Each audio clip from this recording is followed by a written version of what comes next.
water? Who's gonna mind the fun? Who's gonna catch you all night long, just rolling in their arms? Who's gonna take you walking, sing sweet melodies? Who's gonna take you home instead of me? If I ever left you, at least I could tell you weren't to blame, as I bid you fairly well. Now that I'm crying for you, it's too late. You ain't coming back, and the tears streak my face. Who's gonna fetch you water? Who's gonna mind the fun? Who's gonna catch you all night long, just rolling in their arms?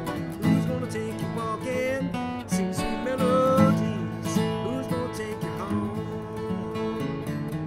instead of me?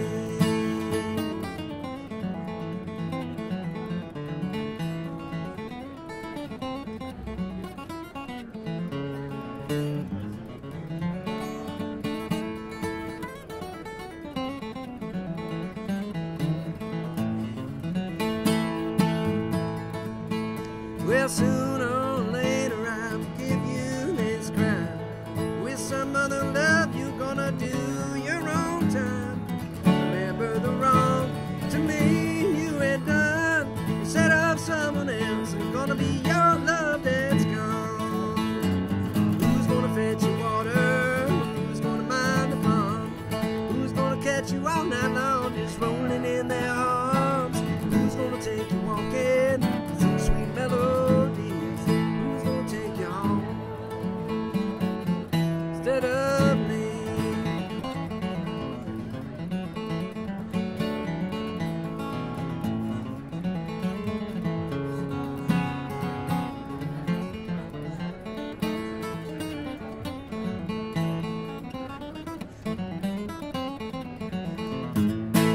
Who's gonna fetch you water? Who's gonna mind the fun?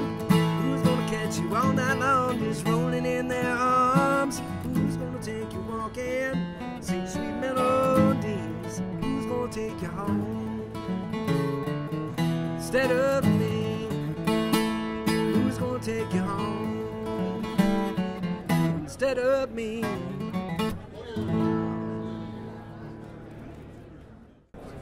We got Scott Law with us here at NAMM. It's so great to see you again, Scott. Nice to see you too, Mark. Scott is probably, I think now, probably the most frequent guest we've had on AG Video, and it's because we like him so much. Thank you. That's nice. I'm honored. Scott, you just played Instead of Me, which is on your album Black Mountain. Tell me a little bit about that song. How did it come about? Well, you know, I don't know where they come from. I think that it's kind of a bluegrass song, and so it sort of fit in that style, and it's just a Love Gone Bad tune. Right? You never have too many Love Gone Bad. Yeah. So are you working on follow-up to Black Mountain? I am actually. I'm almost done tracking, and probably start mixing at some point. The summer gets pretty busy, so I'm not really sure how the timing is yet. I'm not really worried about it, but it's sounding good, and I have a lot of new songs, and I'm excited about it. It's going to be acoustic based, this one. Yeah, another, lots of fiddle and banjo, guitar, mandolin, and lots of flat picking. Yeah. Anything else like electric projects that you're working on? I'm also about halfway through an electric album, which is kind of a collection of songs that I've been, and instrumentals. It's got a lot of instrumentals that I've been doing the last few years with my groups. So just trying to get that going. It's kind of weird working on two albums at the same time. On the one hand, on the other hand, it's really nice because it gives a kind of fresh perspective. Right. I was asking Richard Thompson one time when we had him, and it must be odd going, being such a proficient player of both acoustic and electric, switching back and forth between the two. Is it like playing a different instrument?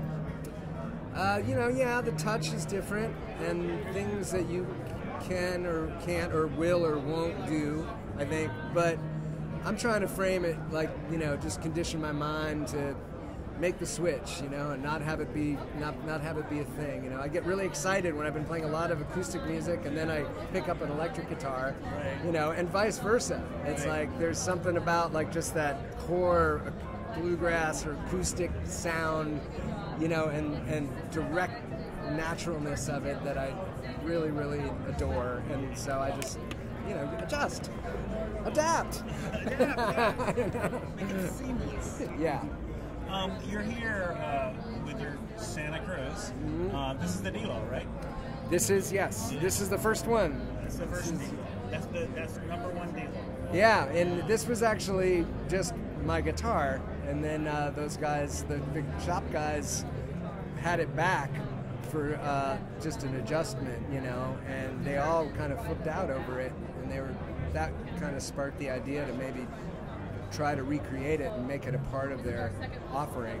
And now it is. Yeah. Do you know what Richard has over there new this NAMM? Well, he's got really, I think, I'm not sure if he's got any like new signature moves. Yeah, but he has a lot of newly appointed, like really some wicked guitars over there. I kind of took a gander a while ago. Just wicked versions of the line. My personal favorite is there's a little tiny, it's a tinier than a single O. Peanut. Yeah, it's called the PJ, and that's a really beautiful guitar. And then I'm also particularly smitten with the Koa baritone guitar. I love that PJ. We have one in our office that they made for our 10th anniversary. And it's just, I mean, it's a tiny little guitar, and it projects, I mean, it's big sound, and it's got a really, it has a, the way that the strings feel, like the tension is like really, really friendly. Yeah, it's got short scale, so you want to just play it with your fingers. Yeah. So, I don't know. Right. Yeah, Richard makes incredible instruments. It's always fun to go over and look at that wall of guitars. Yep. So you're here at NAMM. You've been at NAMM for how many years now? This is my 6th year in a row. Your 6th year in a row. Yeah. So you've had time to have one of those crazy, or at least memorable NAMM experiences. Can you think of one? What's your most memorable NAMM experience? I mean, I don't remember much usually after NAMM. I was like, that's an experience in itself.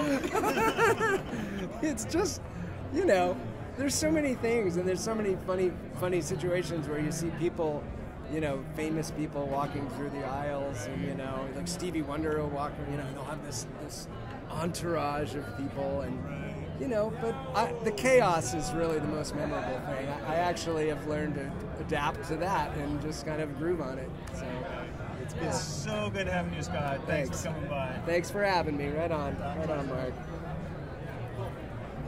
Excellent. All right. Thanks so much. Yeah, you bet. Cool.